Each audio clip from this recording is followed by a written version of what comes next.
You will see people like Gary Brecka, who I agree with sometimes, but a lot of his stuff is a sham, and he's always selling you a product. He's always selling you a product. On the back end, he's like, this is the best thing for this, and then, oh, here's this product that I have that I'm selling you. You're exactly correct. No crap. Everybody loves Gary Brecka. He's not wrong, but he's not right all the time, okay? Just going to say that out. I'm going to say that out there. Called him out. Bradley Goins in Dallas, North Carolina, called out Gary Brecka. He is. Some of his stuff is a sham, but anyway.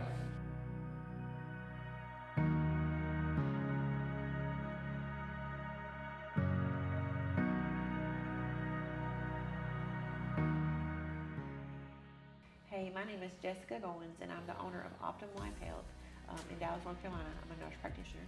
And this is my husband, Bradley Goins, and together we own Goins Strong Fitness in Dallas and Cherryville.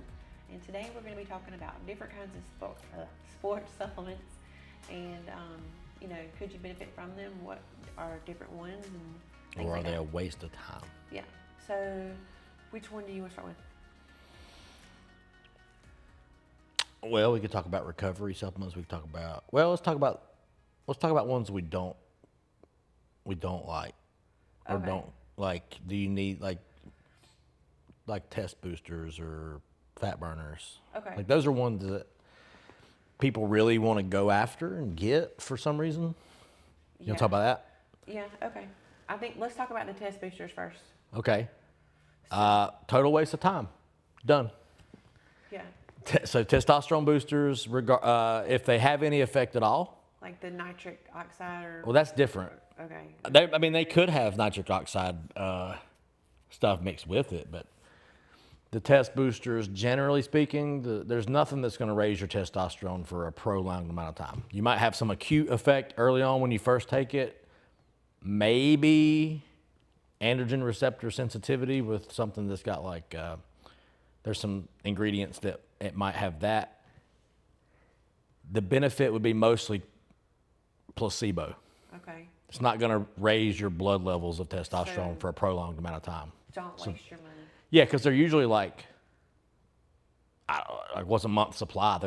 That's usually one of those supplements that's like $60, $70, $80, $100 a month. Oh, at that point, you might as if you actually need testosterone, then you might as well just get. You're the right. legit If you're testosterone. if you think your testosterone's low and you don't feel good as a man and or a woman, go to a good clinic, OptimLife Health. That can help you with that, and it's going to be cheaper than trying to actually buy those stupid supplements that don't do anything. Okay. So that's really all I got to say about that. I think test boosters are a waste of time, and you should just ditch them. If you have any at home, throw them in the trash. Fat burners. Fat burners can enhance fat loss to a minor degree if your diet and exercise is in place and Yes. and like at a good place, like where you're in a calorie deficit. You will not burn fat without a calorie deficit. Taking a fat burner will not make you burn fat. Right. And you don't burn fat, you oxidize fat. So that's a whole different video. You don't melt fat. So fat burners can maybe have some mild thermogenic effect, raise your body temperature a little bit. Usually one of the active ingredients is caffeine, which we talked about in another video. Caffeine is a performance enhancer, appetite suppressant to some degree. And then you might have an appetite suppressant and a fat burner that helps you. But in our experience, I think in a clinical setting, like that's where a GLP-1 actually is better for fat loss than a fat burner. Something that helps you control your appetite. Fat burners usually too have a lot of other things in them that make you feel wonky if you're sensitive to other stimulants. You don't need a fat burner. I think it's another waste of money. Yeah, I think with caffeine, yohimbine is an ingredient. There's certain ingredients in fat burners that do have some clinical effect, but you can buy those separate. And that's probably a longer discussion, but like there's like, you don't want to take a bunch of yohimbine just to take it, but like caffeine is usually a predominant one. Yohimbine's a common ingredient, which really is going to help you at the end of a cut. Like that's more of like a bodybuilding supplement. Like when you're trying to get to that hard to burn fat, and it makes you feel weird if you take too much of it. You get cold sweats. So that one, I've taken that. That does cause some issues if you take too much. But largely, if it's always diet and exercise. That's why every freaking fat burner, the old hydroxy cut commercials back in the day was with proper diet and exercise. It's like, yeah, well, that was like 90. You lost fat because you did the diet and exercise part. The fat burner was just in place with that. If you actually lost a bunch of weight, because how many people have you seen take a GLP-1 not lose much weight because they won't exercise and they won't eat right? Well, it depends on the dose. You can eat Yes. through that GLP-1 dose. You can eat through a That's why there's so many people on the highest dose. So Yep. Yep. they just keep getting I think they keep eating. Well, to be honest, some of them don't eat a lot, but they keep raising their dose, and that's how they're losing the weight. But Right. anyway, but you can eat through it. We've seen it. So Right. with So anything, you could eat through anything. you have the diet and the exercise is the most important, and the fat burner is just maybe going to add a little bit of something if you're doing A fat burner could be in place as an additive effect, or if you're in an energy deficit and it gives you energy. Yeah. That's where caffeine can come in by itself. You could take caffeine by itself. You don't necessarily need all these other ingredients in a fat burner and pay a bunch of money. Yeah, and they'll usually For a have fat stuff burner. like proprietary blends and things like that. And I don't know products Yeah. that have a lot of that. If it says proprietary blend, it doesn't mean it's bad, but generally I avoid it Yeah. because you're hiding behind a concentration that you don't want to display the full dosage of. So it's like you're trying to be a little shady with. It's like, okay, we have this ingredient in it, but it's not the proper dosage. It's Yeah. cheaper dosage, and we're still charging you a lot for this product. So just proprietary blends, I throw that in the garbage. I don't Okay. buy them. Next, you'll do EAAs. Yeah, EAAs recovery. We could do EAAs and hydration. Okay. I think that hydration is important. There's this like big hydration craze now, and Liquid IV, all these hydration packs are really popular. Hydration is really important. Some of those are better than others. I think, and especially in the summertime, your needs change. Like if you're sweating a lot or you're outside sweating Right. versus training inside in the wintertime, you're not sweating as much. Do you need tons of hydration in the wintertime? Not compared to the summertime. If you're not sweating, you don't need to replace electrolytes to a high degree, but it is important to get, like there's this like anti-salt thing like in America. Like don't have salt. We blame salt for what sugar caused. Like salt doesn't cause cardiovascular disease. Sugar does. Too much energy, calories causes that. Salt is important for performance, so I think if you're going to take like a hydration pack as part of a training regimen before an event, especially if you're doing something like longer outdoor runs, 5Ks, Ironman, CrossFit, outside, hot in the summer, like you need to have, I think hydration packs, that's where that shines. You would want that. Because you can't just drink water, you need to have salt, potassium, magnesium, all the other minerals with it. So that's important. Just to go to the gym and go to the Y, get on the bike for a little bit in the wintertime, you don't need hydration packs. You can, nothing wrong with it, but you don't have to. So it really just kind of comes down to your budget on some things. I mean, but I think it's super important when you're sweating outside super hot. I think those are helpful. Right. You can also do like a teaspoon, not a teaspoon, don't do a teaspoon, quarter teaspoon of like salt, Oh. Celtic salt, 1,000 milligrams, whatever dosage, like if you get like Celtic salt or something like that, 1,000 milligrams of salt. Some of these hydration packs will have 500 milligrams or 1,000 milligrams. Those are the good ones. But anyway, that's just because that's a big thing that I think salt is important. Unless you have congestive heart failure, then maybe don't do that. But that's not most people. That would be an older, huh? I was waiting for you to say Yeah, if you that. don't have If congestive, you don't say it, I'm gonna say if you don't have congestive heart failure, you can have sodium. Does that mean you should go chug salt? No. But if you're a roofer outside all day, sweating your butt off, and then you're trying to go to the gym, I would be chugging hydration packets like crazy. It's all relative to what you're doing in your life. Right. So those are good. Now EAAs, Yes. which are essential amino acids. You will see people like Gary Brecka, who I agree with sometimes, but a lot of his stuff is a sham, and he's always selling you a product. He's always selling you a product. On the back end, he's like, this is the best thing for this, and then, oh, here's this product that I have that I'm selling you. You're exactly correct. No crap. Everybody loves Gary Brecka. He's not wrong, but he's not right all the time, okay? Just going to say that out. I'm going to say that out there. Called him out. Bradley Goins in Dallas, North Carolina, called out Gary Brecka. He is. Some of his stuff is a sham. But anyway, and one of the things that's a sham for him is there's this product that they call Perfect Aminos. And they charge a boatload of money for these perfect aminos. And he could say you could build muscle 6 times faster. He's so full of crap in that video and these advertisements. It's just essential amino acids. So go on Amazon and get you the NutriCost. EAAs, it's $20. It's the same freaking thing. Same thing. Yeah. At like 25% of the price.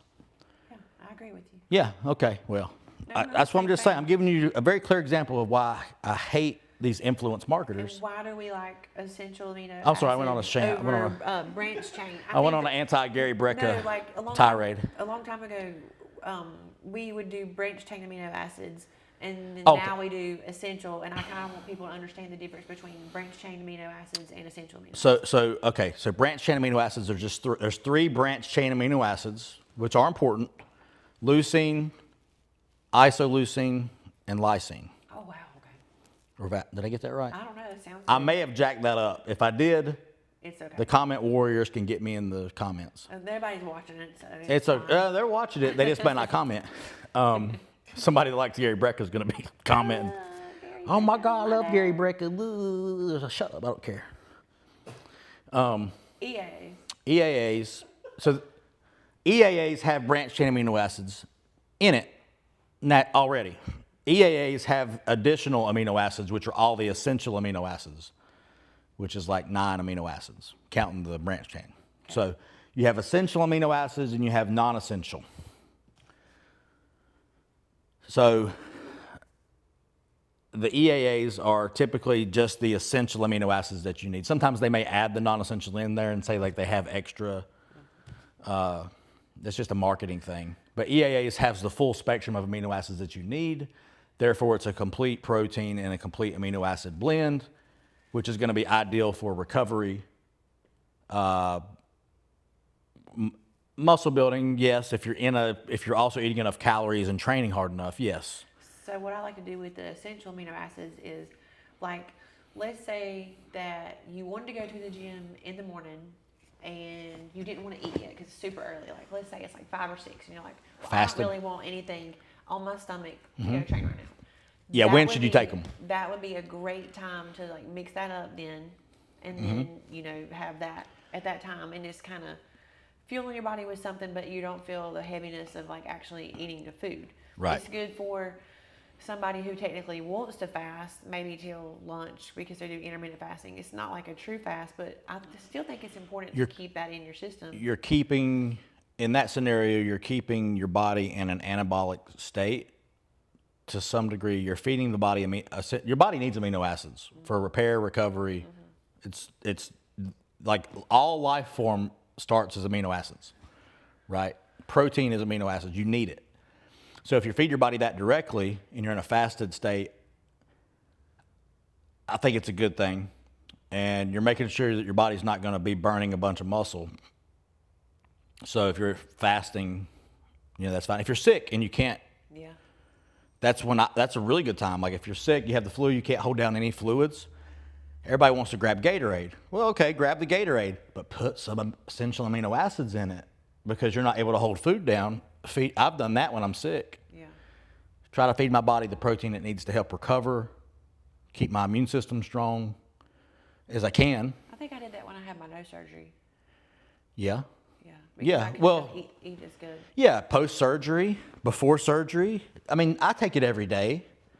I use it sometimes if I'll say I've had a pre-workout meal, or maybe it's been like, maybe I didn't eat good like I should have. I didn't have a big enough protein meal before I was going to go work out really, really hard. I may take my pre-workout and add a scoop of essential amino acids in it, have it in my system, or drink it during my workout too. Yeah. And then afterwards, I may have a protein shake. So I'm trying to time that close to my training for my recovery and endurance. Is there, okay, so we talked about the stuff we don't like. Mm-hmm. The test boosters. Test boosters and fat burners, waste of time and money. Yep, and then we talked about Mostly. hydration, and then we talked about EAAs. Uh-huh. What are we missing? Pre-workout. Okay. Everybody wants to know about pre-workout. Do you need it? Okay. Yeah, so pre-workout, tell you what I do. If you're training late at night, don't get caffeinated pre-workouts, which is what most people are actually going to take pre-workout for.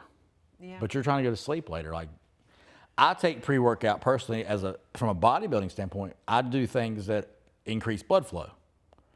I want to pump. I want blood being pumped to my muscles. I want nitric oxide production, but those have health benefits. Okay. I don't want a bunch of, all these young guys want to take all the stimulants in the world. I'm cracked out. I'm going to the gym. I'm going to lift heavy. That ain't me. If that's you, that's fine. But, go get whatever pre-workout you want. But if you want a pre-workout from a health benefit standpoint, that's what I do. I'll add caffeine if I need it. But I focus on ones that increase blood flow. So L-citrulline, 6 grams of L-citrulline to 8 grams of L-citrulline. Somewhere in there, that's going to maximize. A lot of companies will put like 1 gram of L-citrulline in their pre-workout and say, oh, it's pump formula. Not with 1 gram of L-citrulline, it ain't. A bunch of bums. The studies show 6 to 8 grams of L-citrulline is going to give you the high-end maximal amount of nitric oxide production. Citrulline's good. Sometimes they'll mix in L-arginine, and there's some debate on what's better for nitric oxide production. Sometimes I just add both. I have I'm like a junkie, so I'll put in like L-citrulline, L-arginine. Give me all the blood flow. And that's why our cabinet is full. Yeah. From all the products. But I want that pump and a little bit of caffeine maybe if I need it. But I'm more like a 200 milligram guy, 300 max if I really needed that. But so a pump pre-workout should have 6 to 8 grams of L-citrulline in it. And then there's things like glycerol. That's bodybuilder stuff. You don't need that. That's going to help draw water into the muscles. Well, they might need it. That's a big thing right now. There's a lot of that's a huge thing in the bodybuilding supplement industry right now is the glycerol supplements where it draws water. Super hydrate the muscles is what they advertise. Oh, okay. So that's good for a pump though too because it does help draw water. It does help draw water into the muscles. Okay. Trying to think. There's a couple other. Those are the primary ones. They keep changing all the time. The industry changes all the time. They keep adding all these like, oh look, we have this new proprietary whatever, and it's like, yeah, just give me like 6 to 8 milligrams of L-citrulline, maybe some L-arginine in there, a little bit of caffeine, maybe some kind of focus thing, like maybe put some taurine in there.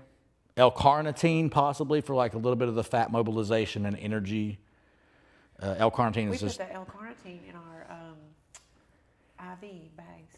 Yeah, well, L-carnitine is good for metabolic process, burning, processing carbohydrates, releasing fatty acids from your fat cells. It's part of that whole process, the mitochondrial process of energy release for it helps release stored fat in conjunction with other things. So that's why bodybuilders for years and years and years have taken L-carnitine as part of their fat loss cycles. But it's good to have it all the time because it does have the health benefits of it. Those are some extra things, but that's just what I'm looking for, certainly. Okay. You just want to make sure that on their label, it doesn't say proprietary blend. You can see how much of which. The good companies that don't hide behind it will list them out individually so that you can say, hey, look, there's 6 grams of L-citrulline in here. Not some proprietary blend that says 10 grams. It's got L-citrulline, got some caffeine, and you don't know how much of what is in there. It doesn't tell you. Right. You have to guess. Any supplements that we missed? Y'all? Got it. Okay. All right. So I'm sure there's a lot more that we could talk about, but that's what we're going to talk about today. Yeah, those are the main ones. And if you have any questions about any of that or something else, just leave us a comment